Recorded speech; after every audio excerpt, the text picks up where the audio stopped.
Okay, so chapter 8 is where we're going to begin.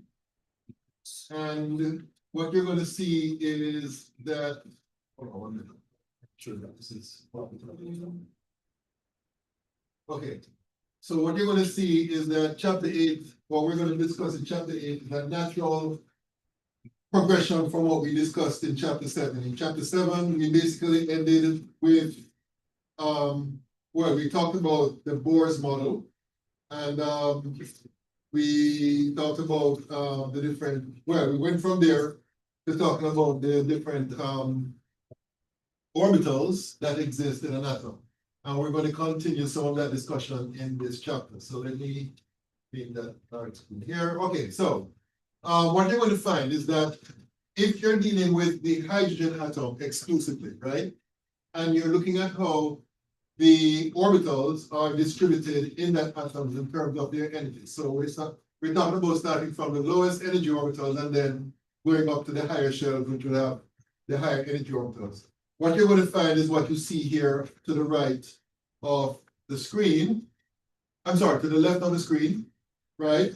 Where you're going to have the first shell down here, which will contain only the 1s orbital, and then a second shell get up.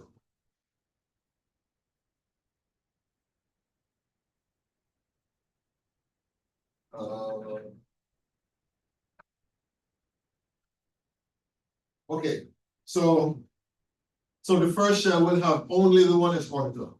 Then the second shell will have the 2s and 2p orbitals. The third shell will have the 3s, 3p, and 3d orbitals, and so on and so forth for the fourth, fifth, and so on shells, right? So that's basically what's gonna the situation when it comes to the hydrogen atom, right? Now, if you're looking at other types of atoms where you have more than one electron, then things will be different in terms of how the orbitals are distributed, and that is seen to the right, right? This diagram on the right. So a couple of things I want to point out here in terms of the difference between the hydrogen atom and the multi-electron atom. The first difference that you'll observe is that the shells in the multi-electron atom will have a lower energy compared to the shells in the hydrogen atom. So for example, the first shell, which has the 1s orbital, its energy is right here, but in the multi-electron atom, its energy is low. In the case of the second shell, which has the 2s and 2p orbitals, you'll notice that the shell is here, but in the case of the multi-electron atom, the energy on the shell would be low, all right? And the same is true for all the other shells in the hydrogen atom when you compare it to the multi-electron atom. Another difference between them is that within the shells where you have different types of orbitals, in the case of the hydrogen atom, they all have the same energy. So for example, in the second shell, the orbitals are the 2s orbitals and the 2p orbitals, they have the same energy. The same is true in the case of the third shell, where the 3s, 3p, and 3d orbitals will have the same energy, and the same is true for all the other shells. And in fact, there's a term, I don't remember that term is in your textbook, but there's a term to describe a situation where you have different orbitals having the same energy. We say that the orbitals are degenerate, right? So degenerate orbitals are those that have the same energy.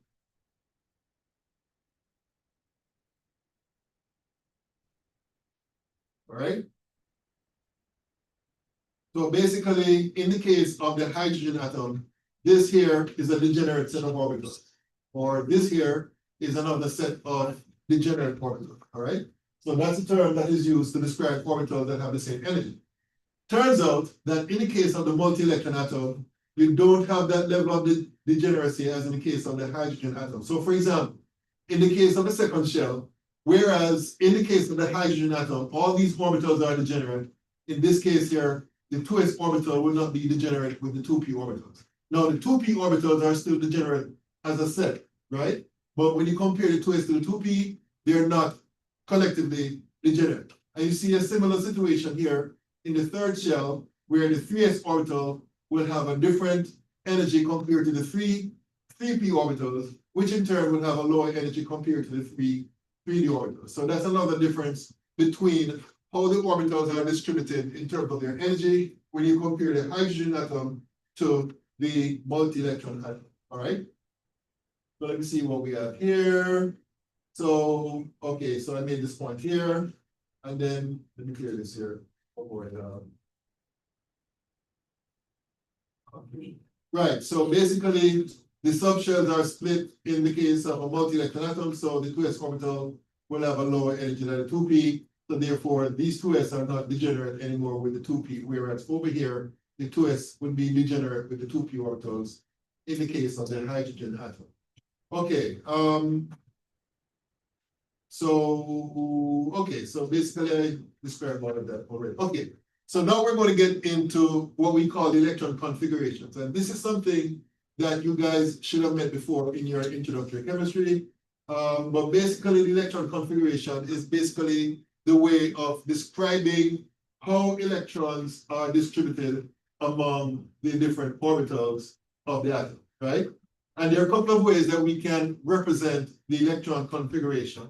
You can use what is called the SPDF notation, right?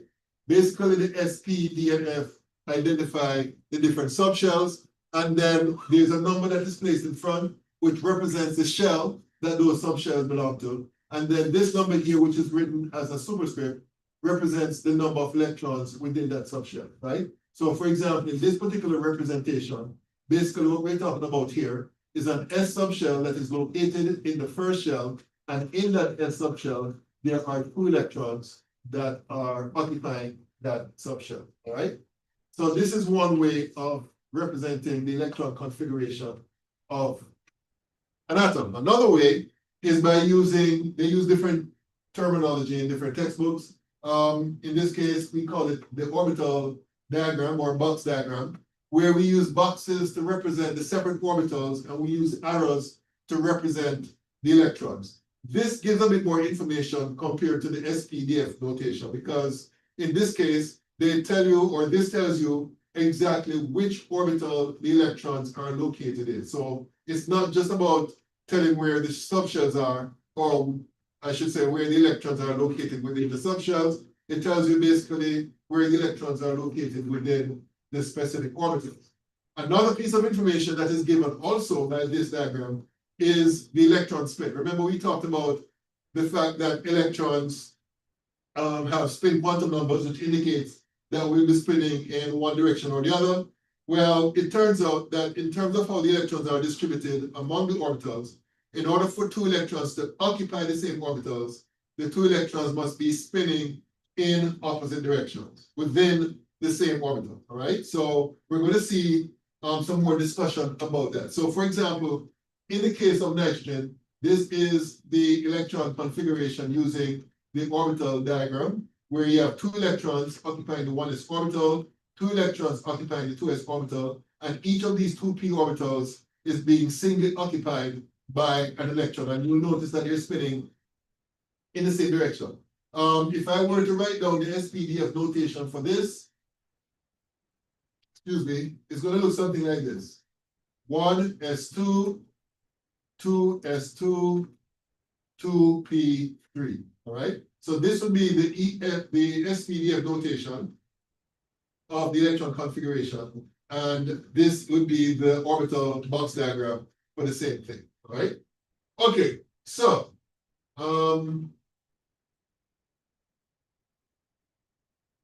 okay, so that's it as far as that's concerned. Now, let's talk about some rules for determining the electron configuration in the ground state. In other words, the most stable state where the energy is the lowest, right? So the first thing we're going to talk about is the fact that in the ground state, the electrons will ordinarily occupy the orbitals of lowest energy possible. But in order for us to do that correctly, we have to pay attention to this particular law or rule or principle. It's called the Pauli exclusion principle. And what that principle says is that in any atomic orbital, it cannot be occupied by any more than 2 electrons. And those 2 electrons that occupy the same orbital must be spinning in opposite directions. All right, so that's basically something that we have to pay attention to when we are distributing the electrons among the orbitals. Another way of stating this law or this principle is that no two electrons in the same atom may have all four quantum numbers alike, right? Remember, each electron will have a set of quantum numbers, right? And what we're saying here is that you cannot choose two electrons which will have the same identical set of quantum numbers. They may share some, but not all of them, all right? So that's another way of stating the same principle. Another thing you have to keep in mind when it comes to determining the electron configuration is that of a group of orbitals of identical energy, in other words, degenerate orbitals, electrons enter the empty orbitals whenever possible, right? So I think I have an example. Oh, I know it. Okay, so for example, I thought I had an example of this here. Let's say, for example, you want to, let's say, for example, you want to distribute some electrons among three, you know what? Let me get out of this here, because I don't think I have enough space to. Let me use this right here. So let's say you have some p orbitals. I'm going to use the boxes here to represent the three p orbitals, right? And let's say, so this is a set of p orbitals. All right? So what we're saying here is that, let's say you want to assign your first electron. That electron can go into any one of these p orbitals. So I'm going to put one electron here. So the question now becomes, where will the next electron go? And according to this rule, by the way, the rule is called Hund's rule. The next electron will go into any one of these two. It won't occupy this p orbital here because it's already occupied by an electron, right? So therefore, in the ground state, the next electron will go here into one of these two vacant orbitals. And then if you have another electron to add, then you add that electron to the other vacant p orbital. And then if you have another electron to add, then you start pairing them up, right? So the next electron will be added here, the next electron will be added here, and then the next electron will be added here. And again, remember, two electrons occupying the same orbital must be spinning in opposite direction. So that is what is being indicated here, right? And if you have to add another electron, then you can't add it to this setup here because they're already filled. You need to go to the next higher orbital and start adding electrons to those orbitals. So that's basically what this rule is saying, Hund's rule, right?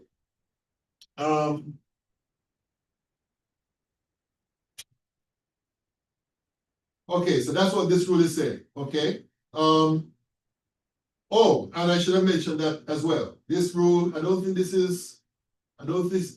not sure if this is a part of Hund's rule, but basically, and again, this is in the ground state, electrons in half-filled orbitals must have parallel spins, right? So going back to the diagram I just showed you, right? Let me just do a bit of erasure here.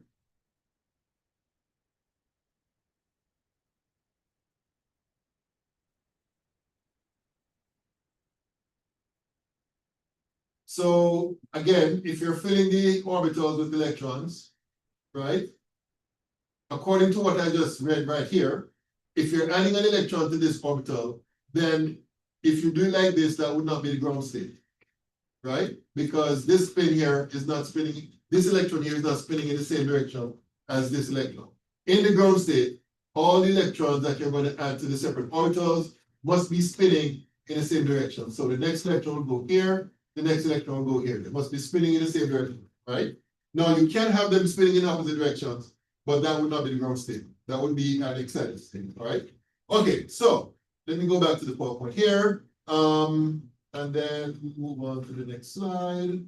Okay, so in order for us to correctly and accurately write down the electron configuration of the different atoms, you need to make sure that the orbitals are in the correct order in terms of energy. Now, let me go back to a diagram earlier.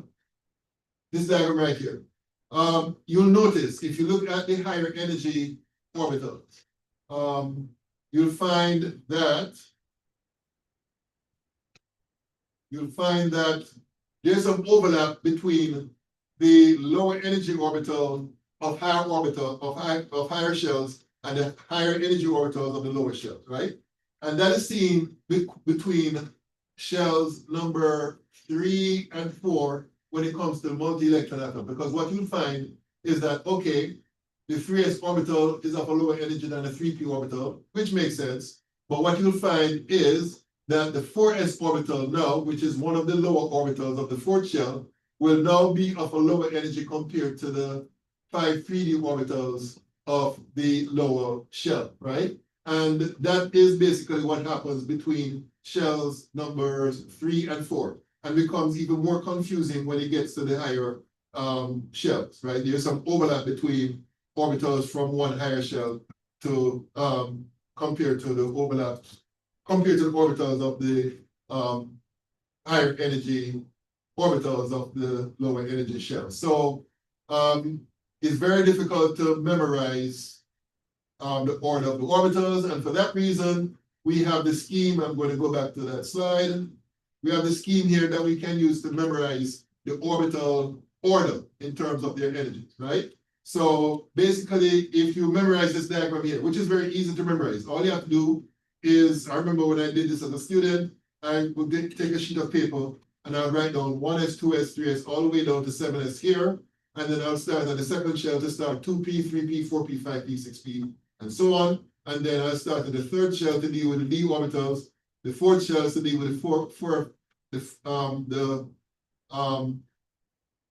orbitals, and 5f orbitals, and so on, right? And then you draw these arrows, right? You draw these arrows as you can see here. And then to get the order of the orbitals, all you have to do is follow the arrows from tail to head, right? So the first orbital of lower energy, of lowest energy, would be the 1s orbital, then 2s, then 2p, 3s, then 3p, 4s, and then 3d, 4p, 5s, and so on, right? So basically, if you can remember this diagram or memorize it, and then draw the arrows, then basically that will give you the correct order of the orbitals in terms of their energy, which is important when it comes to determining the electron configuration of the atom. So as you can see here, you follow the arrows and you get the order 1s, 2s, all the way to whichever orbital you want to get, right? Okay, so let's see, subshells that are far from the nucleus. Okay, so yes, there are some exceptions. We're going to get into some exceptions when it comes to how the electrons are filled up, or how the orbitals are filled up, but that's later on. So let's talk about the principle that is used to determine the electron configuration based on the orders of the subshells. And this is called the Aufbau principle. I think Aufbau is a German word for building up. And basically this is how we go about determining the electron configuration of a particular, of atoms, all right? So we're going to start from the simple and then go step by step to the more complex. Of course, the first and simplest atom is the hydrogen atom. It has only one electron, and therefore in the ground state, that electron will go simply into the 1s orbital, right? No problem there. Then when we get to the next element, which is helium, in this case, there are 2 electrons that you have to assign. All you have to do is add 1 electron to the electron configuration of the hydrogen, and you're going to get the electron configuration of helium, all right? No problem there. Then we get to lithium. So in the case of lithium now, we have 3 electrons to add to the structure. The first 2 will go into the 1s orbital, as we saw in the case of helium. That's sublevel, and that shell is completely full. So that means that the next electron to be added would have to go into the second shell, and it would go into the lowest orbital or subshell of the second shell, and that would be the 2s subshell, right? So that's lithium. The next element is going to be helium. No, not helium. I'm sorry. Next element is beryllium. But before we get to beryllium, let's talk about another way of representing the electron configuration. This is one way of doing it, right? But as you can imagine, when it comes to larger atoms, let's say, for example, silver, right, which has 47 electrons. As you can imagine, that would be a very long string of symbol, right? And in some cases, it's inconvenient. You don't need all that information, right? So in order for us to abbreviate it, there is what we call a noble gas core abbreviation way of representing the electron configuration of a particular atom. And the way we do that is that we replace the portion of the electron configuration that corresponds to the electron configuration of a noble gas, and I should add the noble gas that precedes that particular element in the periodic table, and we put that in parentheses, square parentheses, with the symbol of that noble gas element in it, and then we write down what is left, right? So just to give you an example, in the case of lithium, right, this is the electronic configuration of lithium, right? Now, in the case of lithium, if you were to write down the abbreviated version, what you do is consult the periodic table and you look for the group 8 element that comes before lithium. So if you consult the periodic table, you see that the group 8 element that comes before lithium is helium. And the electronic configuration of helium is 1s2, right? So we replace that part of the electronic configuration of lithium with the symbol for helium in square parentheses, right? And then we put 2s1, which is the remainder of the electron configuration of lithium, all right?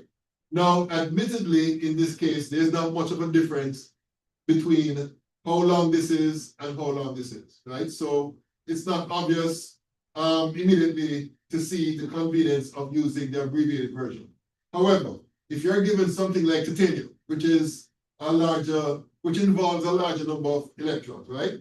Now, if you were to write down the electron configuration of titanium, the non-abbreviated way, right? It will look something like this. I'm going to write it down here.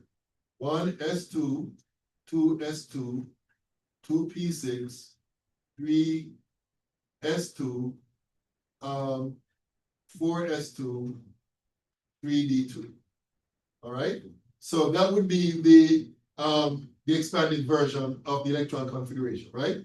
So if you want to go from here to here, which is the abbreviated version, what you do is look for that part of the electron configuration here, which corresponds to the element which is in group 8 that precedes titanium.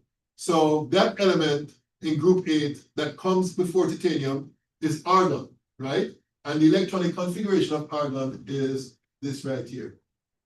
All right. So basically what we do is replace argon, or replace the electronic configuration of argon with the symbol for argon in square parentheses, and then you write down what is left, which would be 4s2, 3d2. And that's basically how you get the noble gas configuration. And you can see clearly that this is definitely shorter compared to the full configuration that is associated with titanium. So that's how you get from the abbreviated version. I'm sorry, that's how you get from the expanded version to the abbreviated version. All right. Okay. Any questions? Any questions so far? Any questions? All right. So let me move on to the next slide. Okay. So here's an example.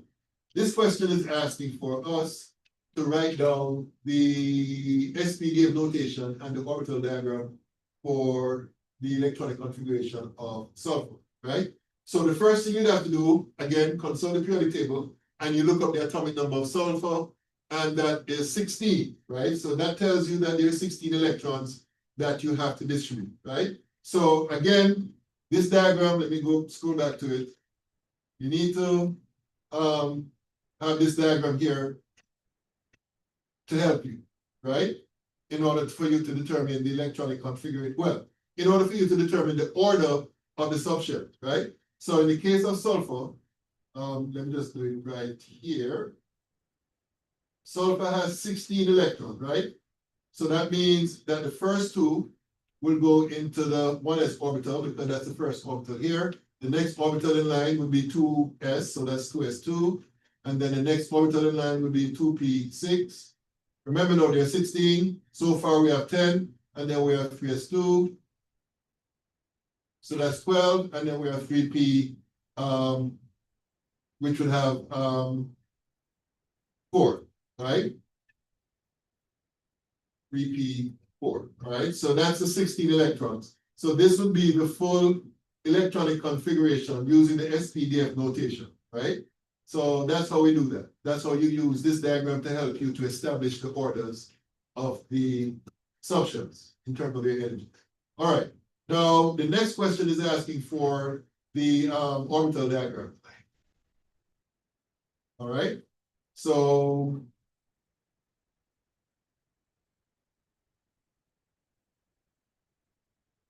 orbital diagram now, we use the boxes.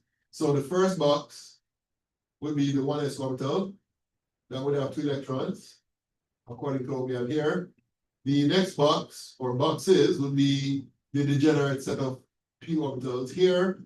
So we're going to have 6. So 1, 2, 3, 4, 5, 6. Right? That would be the.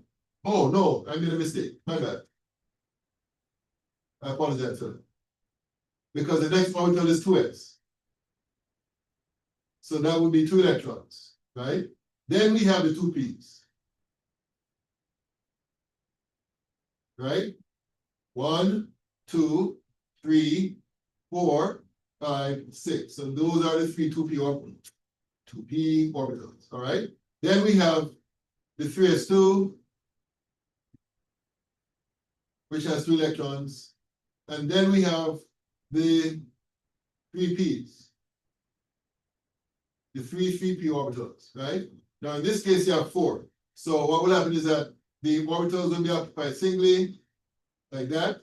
And then the 4th electron can go into any one of these. I'm going to put that there, and that's it. So this would be the orbital diagram for sulfur in the ground state, right? Okay, any questions about this? Any questions? Questions? All righty, so let me clear this. Okay, so now I can get you started on question number.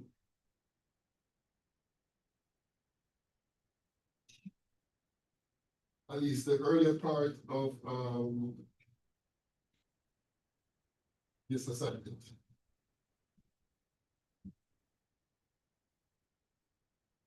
Here you go. Take one and press down. Take one and press down. That's for you. That's for you. All right, so I want you guys to focus on the first 5 questions, right? You won't be able to do all of 6, 7, and 8 and so on. So, and for you guys out there in Zoom, let me go here.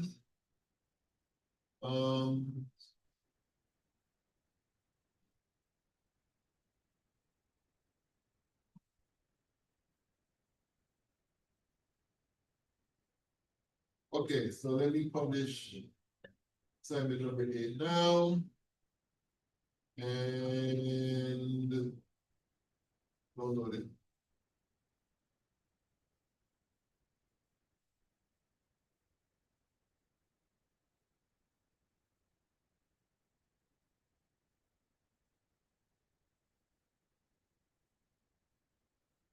Okay, so let's start off with sodium. So based on what we have done in the example I showed you earlier, how would you go? Now remember, you're going to need that diagram, right? So if you can pull it up on your devices or whatever to refer to it, then please do so that you can do these questions. So let me hear what you have to say about sodium. By the way, what's the atomic number of sodium? Sodium is 11, right? All right, so 11, okay? So what would go into the first orbital? 2 electrons, right? Yeah. Then 2s, which would be the next orbital, which is what? 2 again. And then what's the next orbital? 2p6.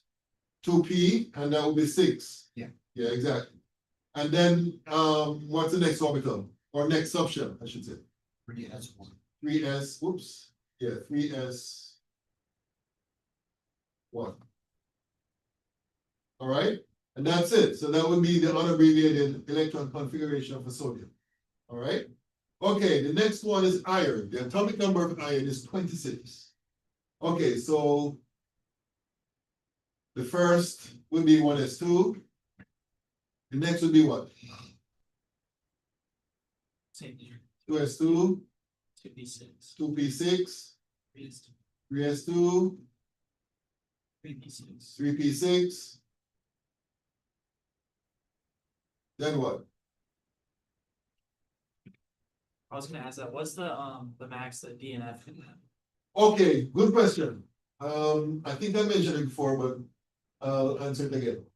If you remember, when it comes to the different subshells, they can, the maximum number of orbitals is established. For each of them. For the S subshell, it's 1, for the P subshell, it's 3, for the D subshell, it's 5, and for the F subshell, it's 7. Now, remember now, each subshell or each orbital can have a maximum of 2 electrons, right? So basically, to get the maximum number of electrons, you simply multiply the maximum number of subshells by 2, right? So that means that in the S orbital, the maximum number will be 2. In the S subshell, in the P subshell, the maximum number will be 6. For the D subshell, the maximum number will be 10. For the F subshell, the maximum number will be 14. All right. So very good question that you asked. So that means what now? What do we have here in the what's the next subshell? Let me ask you that first. 3D. For S. Remember the order is established by that diagram, right?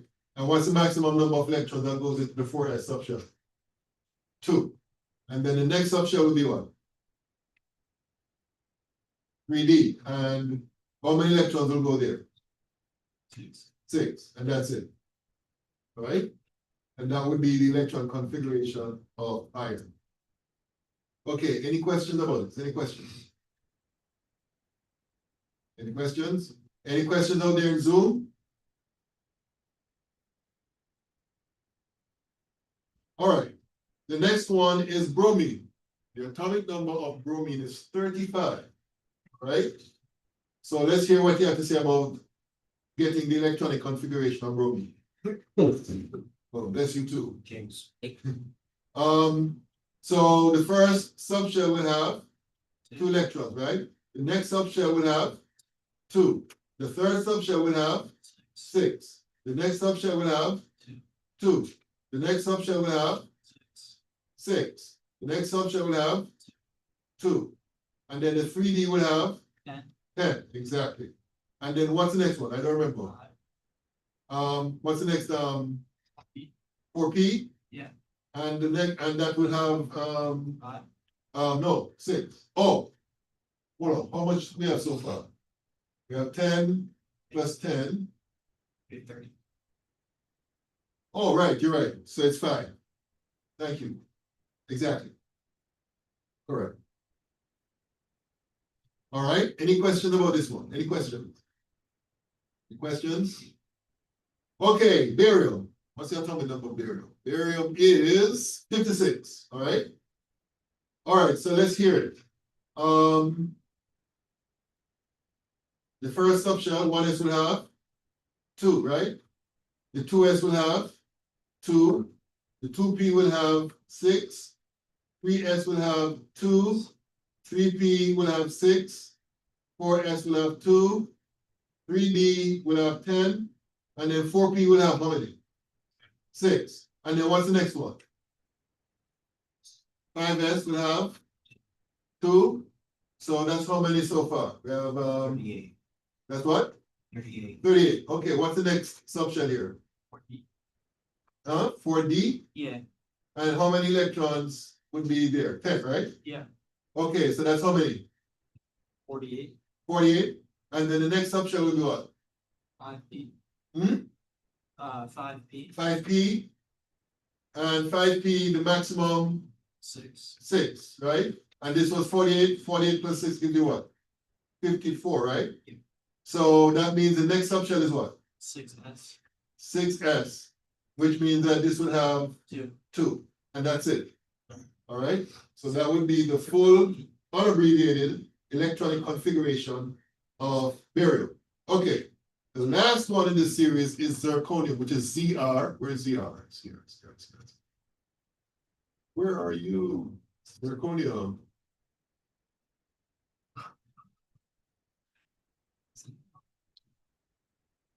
Oh, 40. Okay.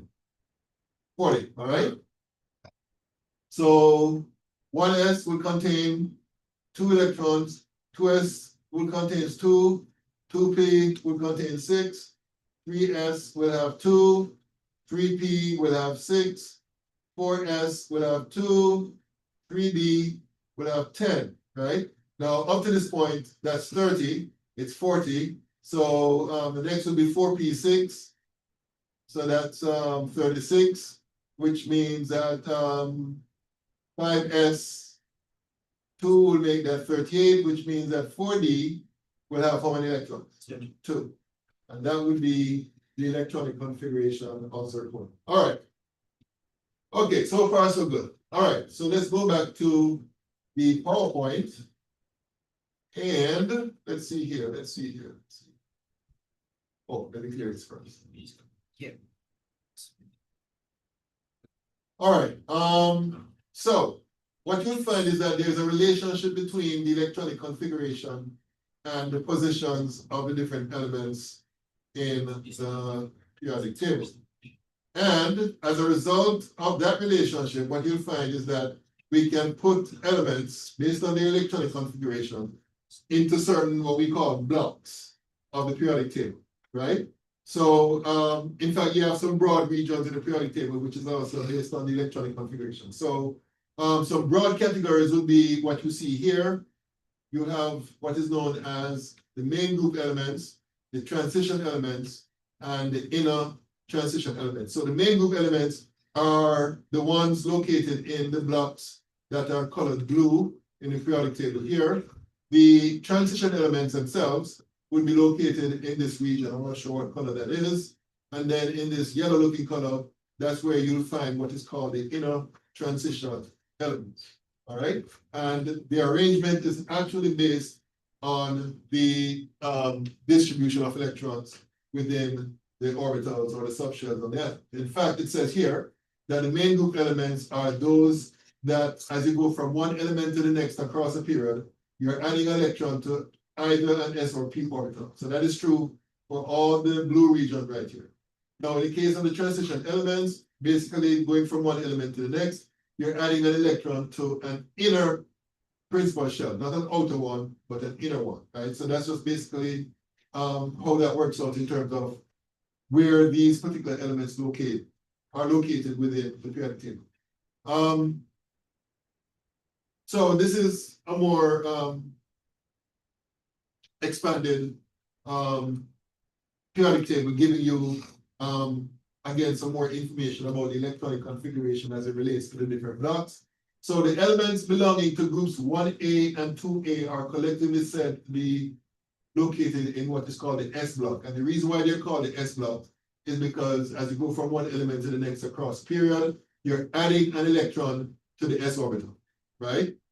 Over here, we have what are known as a P block elements. And what that means is that as you go from one element to the next, you're adding an electron to a P orbital, right? That is true for this region right here.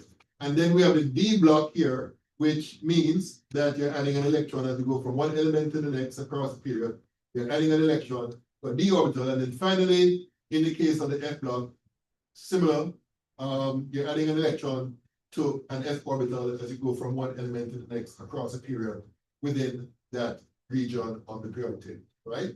So that's how we get these blocks based on the electron configuration, right? So one example is being shown here.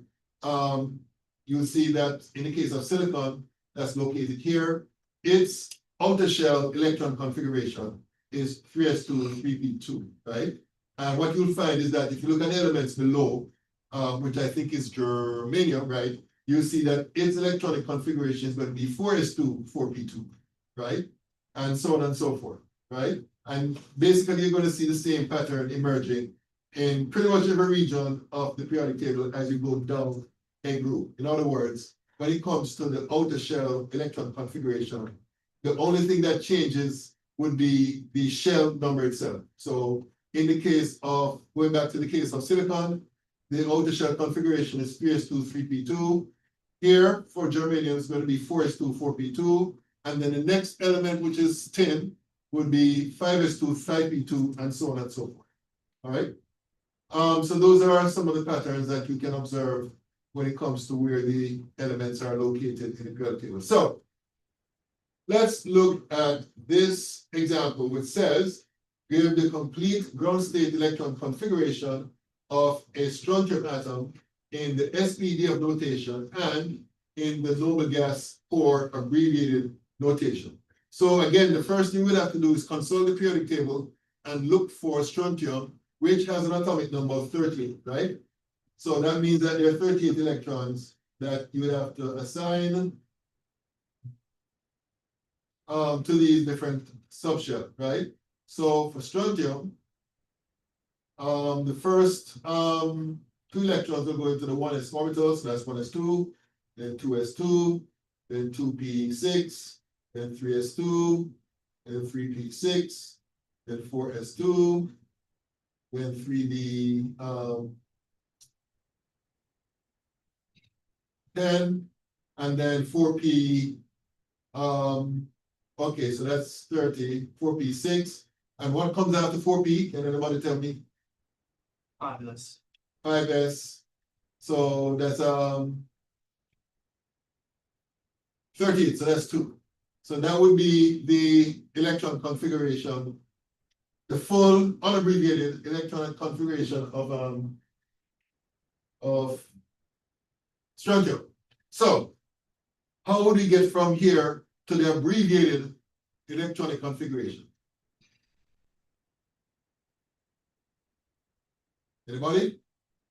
Remember what we said? To get from the standard notation to the abbreviated notation, what do we do? You use I'm sorry? the previous level. The previous, what kind of element? Previous what? That would be Element in group what? You look for the element that comes before this element, but that element would have to be in a particular group. What group are we talking about? the noble gases. I'm sorry? The noble gases. Exactly. So in the case of strontium, which is there, the group 8 element that comes before it is krypton. And krypton will have the electronic configuration of all this here, right? Because up to here is 36, right? So that will be the electronic configuration of krypton. So therefore, the abbreviated version would simply be Kr and then 5s2. And that's it. All right, so that's how you get the abbreviated version. You look for the group 8 element that precedes the element that you're trying to find the electron configuration for. And then basically you identify that part of that element, which has a group 8 configuration, and you replace that with the symbol of group 8 within square, the symbol of that element, I'm sorry, group 8, surrounded by the square parentheses. Okay, so any questions about this one? Any questions? Any questions? All right, continuing. Do this. Okay, so let's look at some exceptions, right? And after we do this exception, then we can do some other questions. So there are some exceptions to how we distribute the electrons between the different subshells. So I'm going to show you one exception that occurs in period 4. So let's look at what happens here. Now, let me just say that the way these are shown here, it's not quite correct, because if you look at the diagram that I said that you need to use in order to write down the electron configuration, you'll notice that the 4s sublevel comes before the 3d sublevel, right? So actually,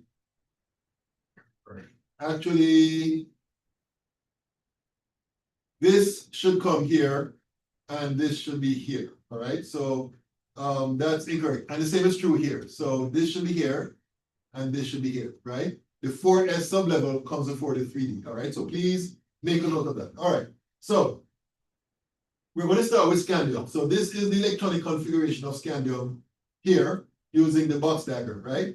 So as you notice, you have 2 electrons here in the 4s subshell, 1 electron here in the 3d subshell, right? So if you're going to go from scandium to titanium, then the next electron can be added to any one of these, so it goes here, right? Then to go from titanium to vanadium, an additional electron can be added to any one of these, so it goes here. And then now we get to chromium. Now, based on what we have been doing so far, based on the pattern that is emerging, you would be tempted, and I wouldn't blame you for this, you would be tempted to say, okay, the electronic configuration of chromium is simply adding one electron to any one of these two, right? So you'd be tempted to do this. You'd be tempted to do this, right? To get the chromium electron configuration. But it turns out, and it's a long story behind it, there's some data which suggests otherwise, right? Turns out that that is not true. What will happen instead is that in addition to the electron being added here, one of these two electrons will be transferred over to this orbital here, and you're going to get this right here, all right? So this is basically a break from the pattern that you would observe as you go from one atom to the next, adding an electron, right? As I said before, there's a long story behind it, but basically what it boils down to is that this configuration here is more stable compared to what it would be if you had just this electron here and these two electrons here, right? And basically it seems to suggest that basically if you have a subshell which is half filled with electrons, then that confers some special stability towards it, all right? So that's why in the case of chromium, the electron configuration is this, right? Okay, continuing. Now to get to manganese, you have to add an electron here. Now remember, the 4s sublevel is lower in energy compared to this. So the next electron will go here, you're going to end up with this, right? And then now to add the next electron to get the electron configuration of iron, you simply add one electron to any one of these, you get this. And please notice, again, the electrons are spinning in opposite direction, right? And then to get from iron to cobalt, you add an electron here, you get this. And then to get from cobalt to nickel, you add an electron here to get this, right? And then now we get to another exception. And in this particular case, you would think, again, I wouldn't blame you, that to get from nickel to copper, you simply add an electron here, and that's it, right?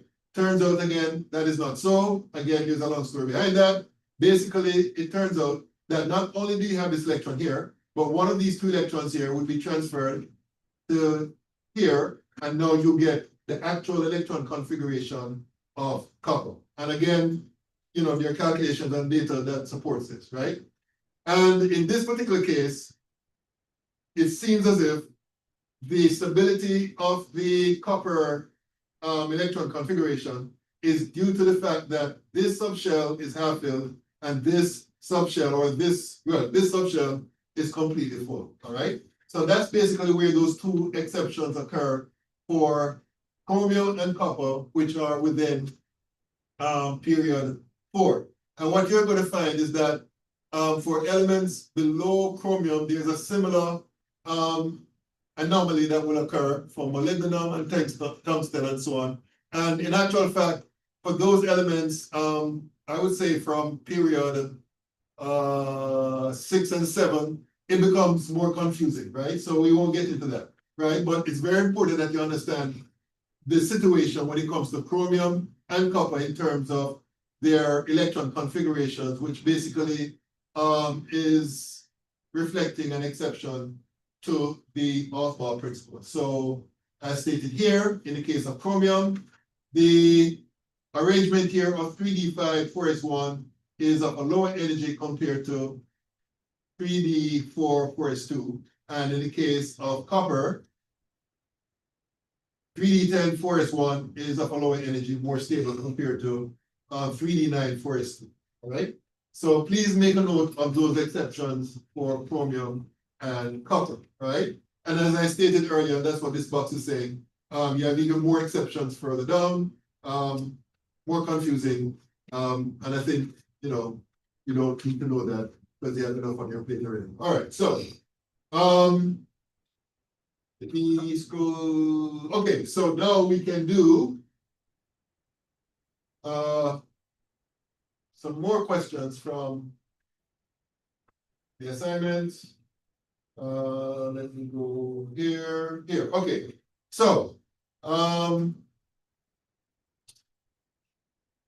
cobalt. Let's do, oh, by the way, this question or this part is asking for the abbreviated version, right? So, unlike the previous file, which is asking for the longer unabbreviated standard notation.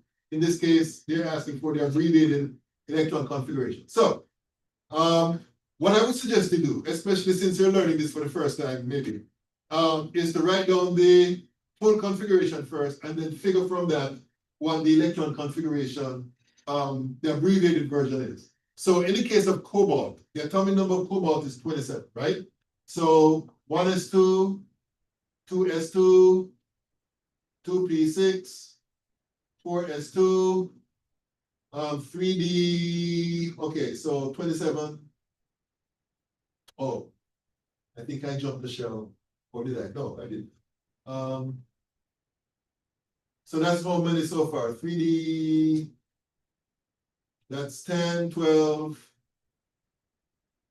3D, hold on, wait a minute. 3D 10, right? So that would be 30, and then 4P. Oh, 3D, what did I say? That would be 3D 7, right? What? What up? You skipped grades too. I know it's giving something. Okay, thank you. So let me okay, so 3s2, then 3p6, and then 4. Okay, so that's 18 for the 9. All right. 10, 18, and 9, 27. Okay. So that would be the full electron configuration. So what would be the abbreviated version?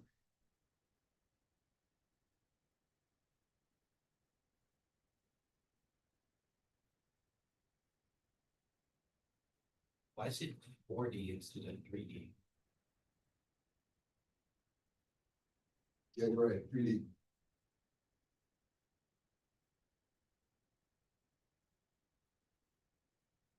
In fact, just realized I made another mistake. Oh, no. What's wrong with me? 3P 649. And then you have forest, and then you have no, hold on, what's the order? For us to then rating.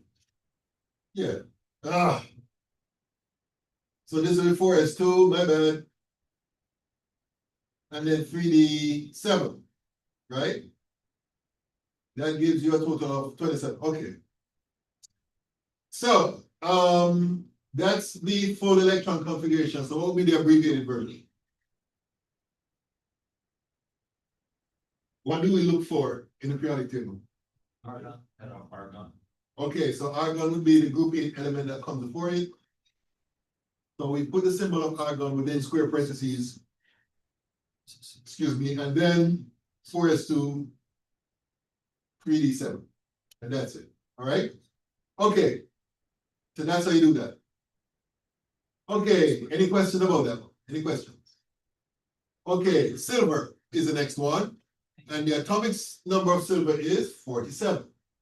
All right. So 1s2, 2s2, 2p6, 3s2, 3p6, 4s2, 3d10, and then what's the next one? That's with 4p6, right? And then after 4p6 is what?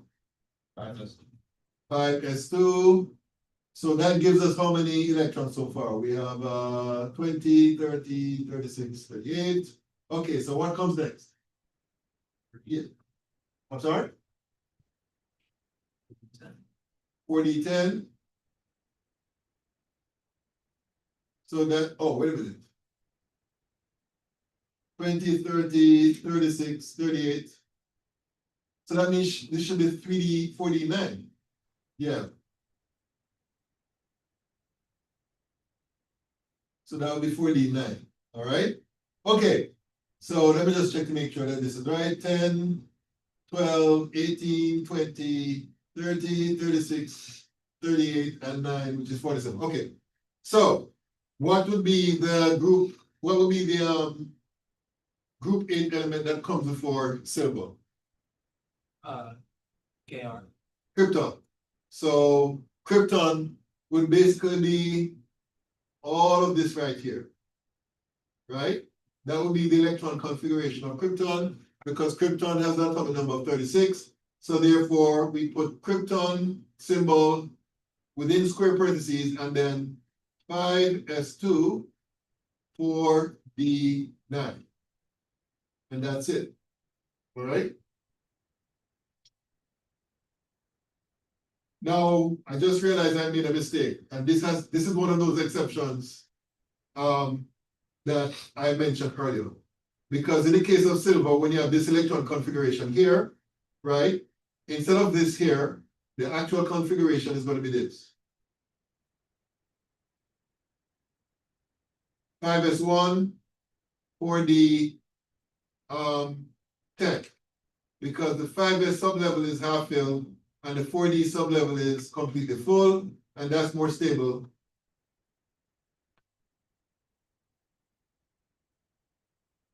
So that would be the correct answer, actually. All right? Okay. Any questions about this one? Any questions? Yes, ma'am. How do you know what a reception is? When the resulting more stable configuration either have those subshells either half full or completely full. That's basically what it comes down to. All right. Okay. Any other questions about this one? Any other questions? Okay, the next one is tellurium, which I think is TL. Where is TL? Oh, 81. All right. So 1s2, 2s2, 2p6, 3s2, 8d6, 4s2, 3d10, 4p6, 5s2, 4d10. Okay, so that one, that's 47 so far, and we're talking about 81. Oh, we have some. Tellurium is a TE. Oh, my God. Oh, thank you. Thank you very much. So that means all of this is, well, tellurium has an atomic number of what? Ah, tellurium has an atomic number of 52. Thank you. Okay, so this one should be easier. 1s2, 2s2, 2p6, 3s2, 3p6, 4s2, 3d10, 4p6, 5s1, 5s2, 4d10 actually. Okay, so that's how much so far. That's And 5p4. I'm sorry, 5p4 and then you're done. 5p4 is the next one, Yeah, and that's it? yeah. Okay, let me do a quick check. So that's 10 plus 10, 20, 26, 28, 38. Okay, that's correct. 38 plus 4 gives you 52. Very good. All right. So that's the full configuration. So what's abbreviated? What element, what group 8 element comes before TE?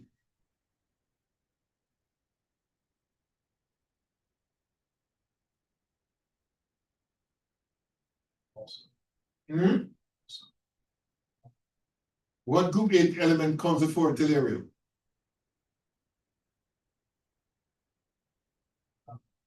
Krypton. Okay, so krypton is basically going to be all of this right here. Right? That's krypton. So therefore, after we write down the symbol for krypton within square parentheses, we just simply write down the rest, which would be 5s2, 4d10, 5p4. All right, and that would be the electron configuration of tellurium. All right. Any questions about that one? Any questions? Any questions? All right, the next one is radium, which is of an atomic number of 86, right? So 1s2, 2s2, yes, ma'am, Alright, 88, thank you. All right, so 1s2, 2s2, 2p6, 3s2, 3p6, 4s2, 4p6. No, wrong order. Then 3d10, right? Then 4p6, right? And then what? Can somebody tell me what's the next, what comes after 4p? Oh, it's right here, 5s2. Yeah. Then 4d10. Then 5p6. Okay, so I need your help now. What comes after 5p? 6s2, 6s2, 4f14, 4f14, 5d10, 5d what? 10, 10, and then 6p6, I think, and then 6p6. that's it.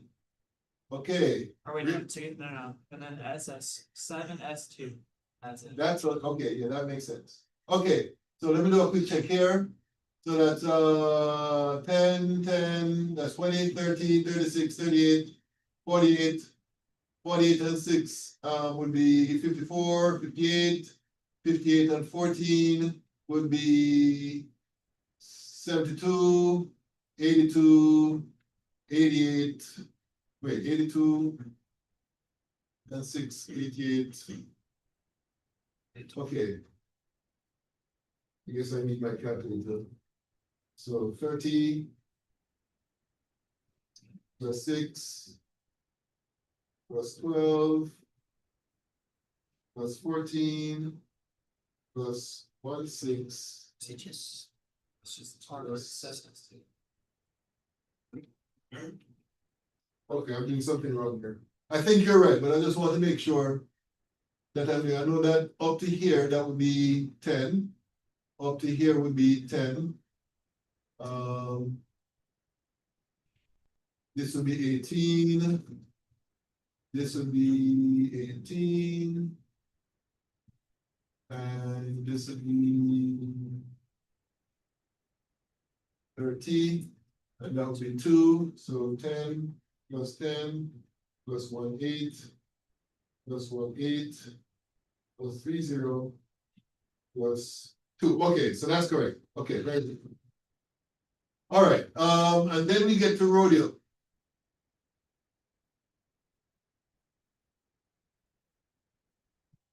The atomic number of rhodium is. Okay, where's rhodium? 45. I'm sorry? I think it's 45, I could be wrong. RH. Yeah, 45. Okay, so 45. So 1s2, 2s2, 2p6, 3s2, 3p6, 4s2, 3d10, 4p6, 5s2. So far we have 38. 4d7. 4d7 and then What's that? Oh, 4d7. Yeah. And that's it? Yeah. Let me check again. So that's 10, 10, 30, 36, 38, and 7, 45. Okay, yeah, so that's good. Okay, very good. That's it. Oh, I forgot. For the last two, we need to write down the abbreviated version. Let's do number 9 first. So what's the abbreviated version of the configuration for number 9? RN. Okay, so radium is there. Hold on. And okay, so you're correct. Rn 7s2. 7s2 there, that's correct. Okay, very good. And then for rhodium, which is there, KR. krypton, 5s2. 4d7. that's correct. Yeah, 5s2, 4d7. Okay, very good. All right. So that's it for that set of questions. So just using this last part. All right. Okay, any questions about this? Any questions? Any questions? All right, so let me clear this first. And scroll down. Now, this one is actually easier than what we just did before, because basically they're asking for the elements that correspond to these configurations. Pretty much all you need to do is add up the total number of electrons and look for the atomic number that it matches up with in the periodic table, and that's it, right? So in the case of number 11, the number of electrons will be 10 plus 2, 12 plus 16. So that would be what? What element has an atomic number of 16? Sulfur. So the answer here would be sulfur. Okay?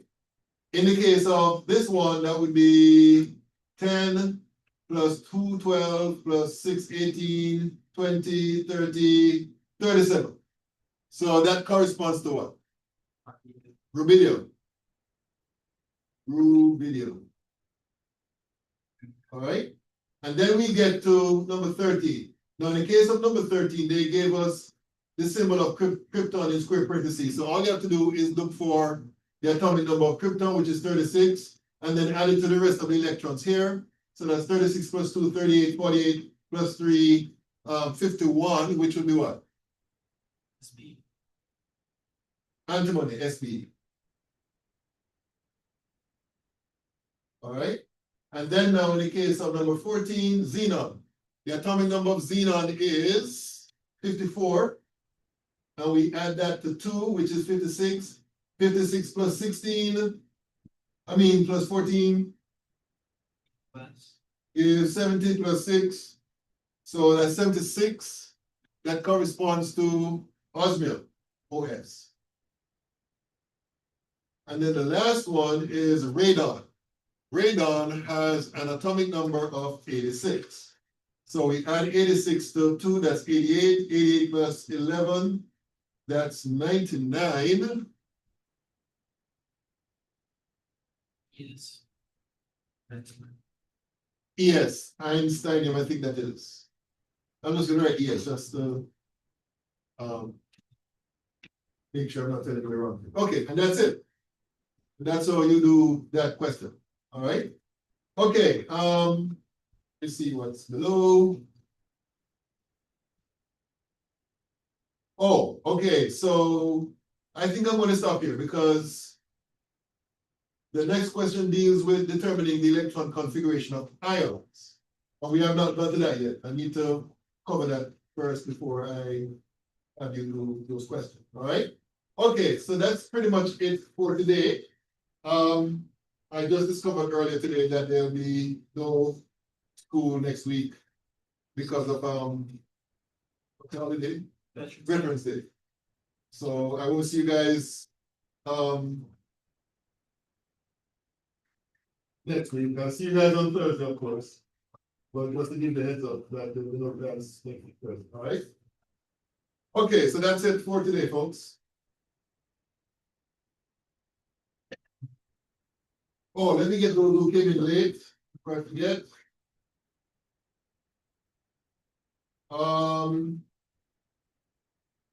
Let me. Okay, so Francois not here. Ajay is not here. David not here. Medina not here. Perush is here. Someone's not here, and White is not here. Okay, so that's that.